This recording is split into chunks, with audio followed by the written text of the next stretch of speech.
Morning students, this is the third video of the chapter thermodynamics। ऊष्मागतिकी पाठ का तीसरा वीडियो है ये। और इस वीडियो में शुरुआत करते हैं आंतरिक ऊर्जा से, जिसे हम इंटरनल एनर्जी भी कहते हैं। इंटरनल एनर्जी किसी पदार्थ की एक निश्चित दशा में और एक निश्चित मात्रा में कुल ऊर्जा जो होती है वह ही आंतरिक ऊर्जा कहलाती है।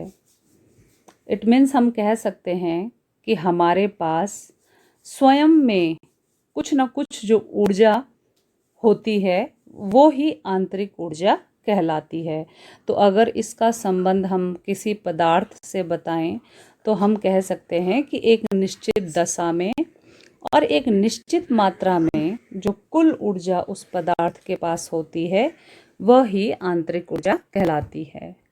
और इसे U से निरूपित किया जाता है। अल्फ़ाबेट U से इसे निरूपित किया जाता है और आंतरिक ऊर्जा में आए परिवर्तन को डेल्टा U से लिखा जाता है। ठीक है। अब नेक्स्ट टर्म है यहाँ पे एंथैल्पी। आंतरिक ऊर्जा के बाद जो नेक्स्ट टर्म है वो है एंथैल्पी। एंथैल्पी का यूज़ पहले भी हुआ है और मैंने आपको बताया है कि एंथैल्पी को अगर हम मोटे तौर पर देखें तो इसका मतलब होता है एनर्जी से ही ये रिलेटेड होती है। इसको आप जो है एनर्जी भी कह सकते हैं एंथैल्पी को। तो देखिए एंथैल्पी क्या होती है, इसको आप देख लीजिए। किन्हीं विशिष्ट दशाओं में, ठीक है, किन्हीं विशिष्ट दशाओं में एक तंत्र की आंतरिक ऊर्जा तथा दाब आयतन ऊर्जा के कुल योग को तंत्र की एंथैल्पी कहा जाता है। ये क्या कहना चाह रहा है कि कुछ स्पेसिफिक कंडीशंस जब होती हैं, किसी स्पेसिफिक कंडीशंस के अंडर एक तंत्र की आंतरिक ऊर्जा तथा दाब आयतन ऊर्जा, आंतरिक ऊर्जा और दाब आयतन ऊर्जा के कुल योग को क्या कहा जाता है? तंत्र की एंथैल्पी कहा जाता है। और एंथैल्पी को हम H से प्रदर्शित करते हैं। अगर एंथैल्पी में परिवर्तन होता है तो उसको डेल्टा H के माध्यम से प्रदर्शित किया जाता है। अब देखिए एंथैल्पी बराबर, अभी हमने पढ़ा कि एंथैल्पी को हम क्या कह सकते हैं कि किसी तंत्र की आंतरिक ऊर्जा को किससे लिखते हैं? U से, तथा दाब आयतन, प्रेशर वॉल्यूम, दाब आयतन ऊर्जा के कुल योग को। तो ये हो गया आपका दाब और ये हो गया आपका आयतन। तो हम कह सकते हैं कि H यानी एंथैल्पी बराबर क्या होगा? आंतरिक ऊर्जा प्लस दाब आयतन का योग। यहाँ लिखा भी है H बराबर U प्लस PV, जिसका मतलब होता है H यानी एंथैल्पी, U यानी आंतरिक ऊर्जा, P आपका दाब और V आपका आयतन। ठीक है। तो आंतरिक ऊर्जा U से डिनोट, आंतरिक ऊर्जा आपकी जो है वो U से लिखी जाती है और एंथैल्पी आपकी H से प्रदर्शित की जाती है। इसके बाद जो नेक्स्ट चीज़ें हैं उनको देखिए। एक नियम है यहाँ पे हेस का स्थिर ऊष्मा संकलन नियम, और ये बहुत इम्पॉर्टेंट है, Hess law of constant heat summation. देखिए ये नियम क्या कहता है, किसी भी रासायनिक अभिक्रिया में हो रहे एंथैल्पी परिवर्तन का मान सदैव स्थिर रहता है। ये कह रहा है कि किसी भी रासायनिक अभिक्रिया में अगर एंथैल्पी में कोई परिवर्तन हो रहा है तो वो मान क्या रहता है? हमेशा स्थिर रहता है, यानी हमेशा एक जैसा ही रहता है, चाहे वह परिवर्तन किसी भी विधि या कितने ही पदों में क्यों न हो रहा हो। देखिए हेस का नियम हमें बताता है कि अगर किसी रासायनिक अभिक्रिया में एंथैल्पी में कुछ परिवर्तन हो रहा है, एंथैल्पी के मान में कुछ परिवर्तन हो रहा है, तो वो मान यानी जितना भी परिवर्तन हो रहा है वह मान हमेशा एक सा रहता है, भले ही आपकी जो अभिक्रिया है वो एक पद में पूर्ण हो रही हो या फिर विभिन्न पदों में, और चाहे वो किसी भी विधि द्वारा पूर्ण हो रही हो। इसको एग्जाम्पल लेकर आप कैसे समझेंगे? सपोज करिए कार्बन प्लस ऑक्सीजन मिलके क्या बनता है? Carbon dioxide. ठीक है, यहाँ पे एंथैल्पी में जो परिवर्तन है वो कितना है, यानी एंथैल्पी में कितना चेंज हो रहा है? 94.3 किलो कैलोरी। अब आप देख रहे होंगे कि यहाँ पे जो है माइनस का निशान लगा है, तो हम कह सकते हैं कि यहाँ पे एंथैल्पी जो है, एंथैल्पी मैंने आपको पहले भी बताया था कि is directly related to the heat. ऊष्मा भी कह सकते हैं इसको और एनर्जी भी कह सकते हैं। तो हम कह सकते हैं कि जो ये कार्बन प्लस ऑक्सीजन मिलकर जब कार्बन डाइऑक्साइड बनाती है तो जो एंथैल्पी में परिवर्तन होता है वो -94.3 किलो कैलोरी होता है। अब देखिए, यदि अभिक्रिया विभिन्न पदों में संपन्न होती है और यही अभिक्रिया दो विभिन्न पदों में भी संपन्न हो सकती है, लेकिन इसमें एंथैल्पी परिवर्तन का मान जो है वो समान रहेगा, भले ही अभिक्रिया एक पद में पूर्ण हो रही हो या फिर दो पदों में पूर्ण हो रही हो। देखिए यहाँ पे आप देखिए, ये अब यही रिएक्शन है कार्बन से कार्बन डाइऑक्साइड बनने की, तो यहाँ पे अभिक्रिया दो पदों में पूर्ण हो रही है। पहला पद कौन सा है? ये वाला है पहला पद। यहाँ पे कार्बन ने हाफ ऑफ द ऑक्सीजन से, ऑक्सीजन के हाफ ऑफ द एटम से reaction, half of the molecule से रिएक्शन की और क्या बना दिया? कार्बन मोनोऑक्साइड बना दिया। तो पहले पद में कार्बन मोनोऑक्साइड बना और कार्बन मोनोऑक्साइड के बनने में जो एंथैल्पी मान का, एंथैल्पी के मान में जो परिवर्तन हुआ वो कितना हुआ? 26.3 किलो कैलोरी, -26.3 किलो कैलोरी। ठीक है, अब नेक्स्ट स्टेप इसमें क्या होगा कि carbon monoxide half of the oxygen molecule से दोबारा रिएक्ट करेगी और क्या बनाएगी? CO2 बनाएगी, यानी कार्बन डाइऑक्साइड बनाएगी। तो यहाँ पे इस सेकंड स्टेप में जो एंथैल्पी में परिवर्तन होगा वो होगा -68.0 किलो कैलोरी। अब आप इन दोनों को अगर ऐड करेंगे, फर्स्ट स्टेप को और सेकंड स्टेप को अगर आप ऐड करेंगे, यहाँ पे एंथैल्पी में होने वाले परिवर्तन को अगर आप ऐड करेंगे तो टोटल कितनी अमाउंट होगी? 94.3 किलो कैलोरी, जो कि हमारा फर्स्ट रिएक्शन में भी आया था कि अगर एक पद में अभिक्रिया पूर्ण होती है तो भी एंथैल्पी में परिवर्तन कितना है? 94.3 किलो कैलोरी, -94.3 किलो कैलोरी। तो हेस के नियम ने हमें यह बताया कि किसी भी अभिक्रिया में अगर एंथैल्पी में परिवर्तन हो रहा है तो वह मान हमेशा स्थिर रहता है, भले ही अभिक्रिया किसी भी विधि द्वारा संपन्न हो रही हो या फिर कितने ही पदों में पूर्ण हो रही हो। ठीक है, इसलिए लिखा है अतः कार्बन से कार्बन डाइऑक्साइड दो विधियों से बनाया जा सकता है। प्रथम विधि में केवल एक पद प्रयुक्त होता है और द्वितीय विधि में दो पद प्रयुक्त होते हैं। दोनों विधियों में एंथैल्पी परिवर्तन का मान समान है, जो हेस के नियम के अनुरूप है। यही हमको किसने बताया था? हेस के नियम ने बताया था। नेक्स्ट टॉपिक की तरफ चलते हैं। देखिए हेस के नियम के अनुप्रयोग। हेस का नियम किन किन चीज़ों में आपकी मदद करता है? अभिक्रिया ऊष्माओं के मान की गणना इस नियम द्वारा की जा सकती है। अभिक्रिया ऊष्माओं के मान की गणना।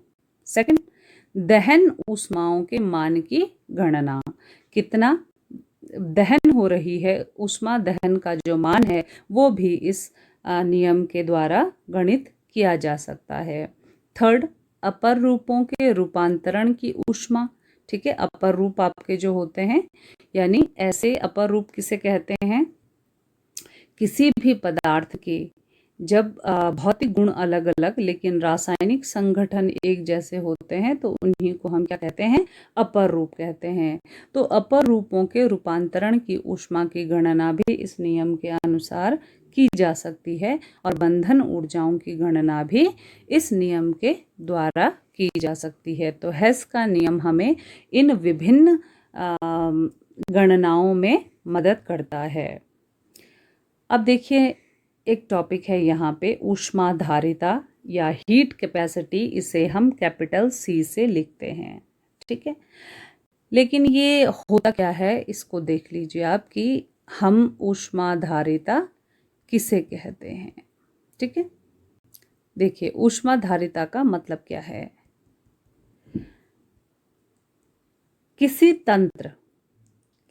तंत्र का ताप 1 डिग्री सेल्सियस, कोई सिस्टम है उसका ताप 1 डिग्री सेल्सियस या फिर 1 केल्विन वृद्धि करने के लिए आवश्यक ऊष्मा की मात्रा उस तंत्र की ऊष्माधारिता कहलाती है। देखिए ऊष्माधारिता या हीट कैपेसिटी का मतलब क्या होता है कि किसी भी तंत्र के ताप को अगर आपने 1 डिग्री या 1 सेल्सियस वृद्धि करनी है तो उस वृद्धि करने के लिए, उस टेम्परेचर को 1 डिग्री बढ़ाने के लिए आपको जो ऊष्मा की मात्रा चाहिए वह ही क्या कहलाती है, तंत्र की ऊष्माधारिता कहलाती है। और ऊष्माधारिता को C से प्रदर्शित किया जाता है, ठीक है।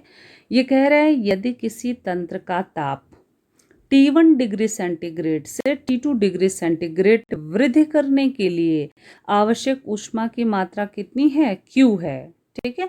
आपने टेम्परेचर T1 डिग्री से कितना बढ़ाना है, T2 डिग्री बढ़ाना है, और इतना टेम्परेचर बढ़ाने के लिए आपको कितना ऊष्मा की मात्रा चाहिए, Q चाहिए। तो उस तंत्र की ऊष्माधारिता या ऊष्माधारिता C से लिखी जाएगी, निम्न प्रकार से दी जा सकती है। कैसे देंगे आप ऊष्माधारिता को, देखिए इसके लिए क्या फॉर्मूला होता है, C बराबर Q यानी ऊष्मा की मात्रा अपॉन टेम्परेचर आपका फाइनल से इनिशियल टेम्परेचर माइनस कर दें तो C बराबर क्या हो जाएगा, Q upon T2 minus T1। अब ये तो ताप में आया परिवर्तन है जिसे हम डेल्टा T से भी लिख सकते हैं। तो फाइनल हम कैसे लिख लेंगे, C इज इक्वल टू हो जाएगा Q अपॉन डेल्टा T, ठीक है।